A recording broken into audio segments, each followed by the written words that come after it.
नमस्कार बच्चों, स्वागत है आपका ज्ञान मंदिर में। आज हम कक्षा 7वीं के पाठ 7 पापा खो गए के प्रश्नोत्तर का अध्ययन करेंगे। इससे पहले वाली वीडियो में मैंने आपको ये पाठ समझाया था। आज हम इसके प्रश्नोत्तर करेंगे। प्रश्न 1, नाटक में आपको सबसे बुद्धिमान पात्र कौन लगा और क्यों? उत्तर, नाटक में सबसे बुद्धिमान पात्र हमें कौवा लगा, क्योंकि वह उड़ उड़कर सभी घटनाओं की जानकारी रखता है। अच्छे बुरे लोगों की उसे पहचान है। उसी की सूझबूझ के कारण असामाजिक तत्वों यानी दुष्ट व्यक्तियों के हाथों में जाने से बच्ची बच जाती है। प्रश्न 2, पेड़ और खंबे की दोस्ती कैसे हुई? उत्तर, शुरुआत में पेड़ का जन्म समुद्र के किनारे हुआ था और वह वहीं अकेला बड़ा होता रहा। कुछ दिनों बाद वहाँ खंबा लगाया गया तो पेड़ ने उससे मित्रता करने की कोशिश की, लेकिन खंबा अकड़ में पेड़ से नहीं बोलता था। एक दिन जब खंबा पेड़ के ऊपर ही आ गिर पड़ा तो पेड़ ने उसे अपने ऊपर झेल लिया। इस कोशिश में पेड़ को खुद चोट आई और वह घाव बन गया। पेड़ ने खंबे के नीचे गिरने से बचा लिया। उसी दिन से दोनों में दोस्ती हो गई। प्रश्न 3, लेटर बॉक्स को सभी लाल ताऊ कहकर क्यों पुकारते थे? उत्तर, लेटर बॉक्स का रंग पूरे का पूरा लाल रंग से रंगा हुआ था, इसीलिए सब उसे लाल ताऊ कहकर पुकारते थे। प्रश्न 4, लाल ताऊ किस प्रकार बाकी पात्रों से भिन्न है? उत्तर, लाल ताऊ अन्य पात्रों से भिन्न है क्योंकि वह एक ऐसा पात्र है जो पढ़ा लिखा है। वह अपने आप में मस्त रहता है। अकेले रहने पर भजन गुनगुनाते रहना उसकी आदत थी। इस प्रकार वह अन्य पात्रों से भिन्न था। निर्जीव होते हुए भी समाज की चिंताएं उसे सताती है। प्रश्न 5, नाटक में बच्ची को बचाने वाले पात्रों में केवल एक सजीव पात्र है। उसकी कौन सी बातें आपको मजेदार लगी? लिखिए। नाटक में एकमात्र सजीव पात्र कौवा है। वह काफ़ी होशियार है। उसने लड़की को बचाने में अहम भूमिका निभाई थी। उसे सामयिक घटनाओं का पूरा ज्ञान है और समाज के अच्छे बुरे लोगों की भी पहचान है। दुष्ट आदमी से बच्चे को बचाने के लिए वही सबसे पहला भूत भूत चिल्लाता है। उसी की योजना अनुसार बालिका को उठाने वाला दुष्ट व्यक्ति भूत के डर से बालिका को छोड़कर भाग जाता है और उसी के परामर्श से बच्ची को सकुशल घर पहुंचाने के लिए पुलिस के आने का इंतज़ार करते हैं। जब यह सोचा जाता है कि अगर पुलिस नहीं आई तो क्या होगा, तो कौवा ही लेटर बॉक्स को बड़े बड़े अक्षरों में पापा खो गए लिखने में सबको यह कहने की कि किसी को इस बच्ची के पापा मिले तो यहाँ आने की सलाह देता है। अतः बच्ची को बचाने के प्रयास में कौवा मुझे मज़ेदार लगा। प्रश्न 6, क्या वजह थी कि सभी पात्र मिलकर भी लड़की को उसके घर नहीं पहुँचा पा रहे थे? उत्तर, लड़की बहुत छोटी और अबोध थी। उसे अपने माता पिता का नाम व घर का पता तक नहीं मालूम था, इसलिए सभी पात्र मिलकर भी उस लड़की को यथाशीघ्र उसके घर पर नहीं पहुंचा पा रहे थे। नाटक से आगे, मराठी से अनुदित इस नाटक का शीर्षक पापा खो गए क्यों रखा गया? अगर आपके मन में कोई दूसरा शीर्षक हो तो सुझाइए और साथ में कारण भी बताइए। उत्तर, इस एकांकी को शीर्षक पापा खो गए इसलिए रखा गया क्योंकि लड़की को अपने पिता का नाम व घर का पता मालूम नहीं था। इस अनोखे शीर्षक के द्वारा ही लोग और पुलिस आकर्षित होकर उस लड़की को घर पहुंचाने की कोशिश करेंगे।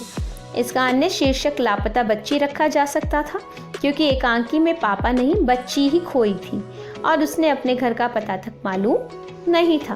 प्रश्न 3, क्या आप बच्ची के पापा को खोजने का नाटक से अलग कोई और तरीका बता सकते हैं? उत्तर, बच्चे के पापा को खोजने का 2 तरीके हो सकते हैं। पहला तरकीब, समाचार पत्रों में, पोस्टरों में या दूरदर्शन पर उनका चित्र दिखाकर लोगों का ध्यान आकर्षित करके उसके पापा को खोजा जा सकता है। दूसरी तरकीब, लड़की को पुलिस थाने ले जाकर उसकी रिपोर्ट लिखवा देनी चाहिए। पुलिस अपने तरीकों से उसके पापा को खोज निकालेगी। अनुमान और कल्पना। प्रश्न 1, अनुमान लगाइए कि जिस समय बच्ची को चोर ने उठाया होगा वह किस स्थिति में होगी। क्या वह पार्क मैदान में खेल रही होगी या घर से रूठकर भाग गई होगी या कोई अन्य कारण होगा। पाठ के अनुसार जिस समय बच्ची को चोर ने उठाया तब वह सो रही थी।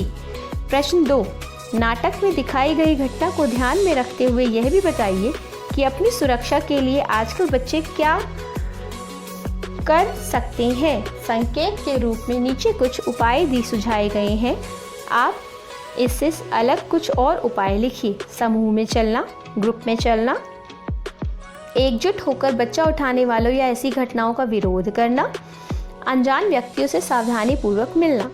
उत्तर, अन्य उपाय मैं बता रही हूँ आपको। अपने घर का पता एवं माता पिता का नाम एवं फ़ोन नंबर अपनी डायरी में लिखकर साथ रखना चाहिए।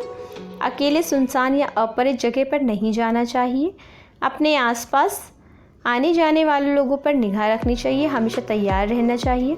किसी भी गतिविधि पर थोड़ा भी शक होने पर शोर मचाना चाहिए और माता पिता या पास के किसी बड़े व्यक्ति को इसकी जानकारी देनी चाहिए। भाषा की बात। प्रश्न 1, आपने देखा होगा नाटक के बीच बीच में कुछ निर्देश दिए गए हैं। ऐसे निर्देशों से नाटक के दृश्य स्पष्ट होते हैं जिन्हें नाटक खेलते हुए मंच पर दिखाया जाता है, जैसे सड़क, रात का समय, दूर कहीं कुत्तों के भौंकने की आवाज़। यदि आपको रात का दृश्य मंच पर दिखाना हो तो क्या करेंगे, सोचकर बताइए। उत्तर, अंधकार फैलाना यानी हल्की नीली रोशनी करना, आकाश में तारों और चांद का चमकना, झिंगुरों की आवाज़ और रह रहकर कुत्तों के भौंकने की आवाज़ भी उत्पन्न की जा सकती है। प्रश्न 2, पाठ को पढ़ाते हुए आपका ध्यान कई तरह के विराम चिन्हों की ओर गया होगा। नीचे दिए गए अंश से विराम चिन्हों को हटा दिया गया है। ध्यानपूर्वक पढ़िए और उपयुक्त चिन्ह लगाइए। आपको इस पूरे पैराग्राफ को पढ़कर इसमें विराम चिन्हों को लगाना है। मैं आपको बताती हूँ कहाँ कहाँ विराम चिन्ह लगेंगे।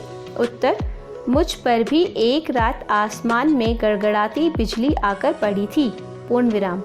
अरे बाप रे, आश्चर्य सूचक चिन्ह। वो बिजली थी या आफत, पूर्ण विराम। याद आते ही जब भी दिल धक धक करने लगता है और बिजली जहाँ गिरी थी, अल्प विराम, वहाँ गड्ढा कितना गहरा पड़ गया था, खंबे महाराज, पूर्ण विराम। अब जब कभी बारिश होती है तो मुझे उस रात की याद आ जाती है, अल्प विराम, अंग थर थर कांपने लगते हैं, पूर्ण विराम। इस तरह आप विराम चिन्ह यहाँ पर लगा सकते हैं। अब हम कुछ अतिरिक्त प्रश्न देखेंगे। प्रश्न 1, एकांकी में पेड़ ने अपने बारे में क्या विचार प्रस्तुत किए हैं। उत्तर, एकांकी में पेड़ ने अपने बारे में कहा है कि मेरा जन्म इसी जगह हुआ, यहाँ ऊंचे ऊंचे घर नहीं थे, वह सिनेमा का पोस्टर व उसके नाचने वाली भी नहीं थी, सिर्फ हमारे सामने समुद्र था, मुझे उस वक्त अकेलापन महसूस होता था। ख, कौवा समाज में होने वाली घटनाओं की जानकारी कैसे रखता था।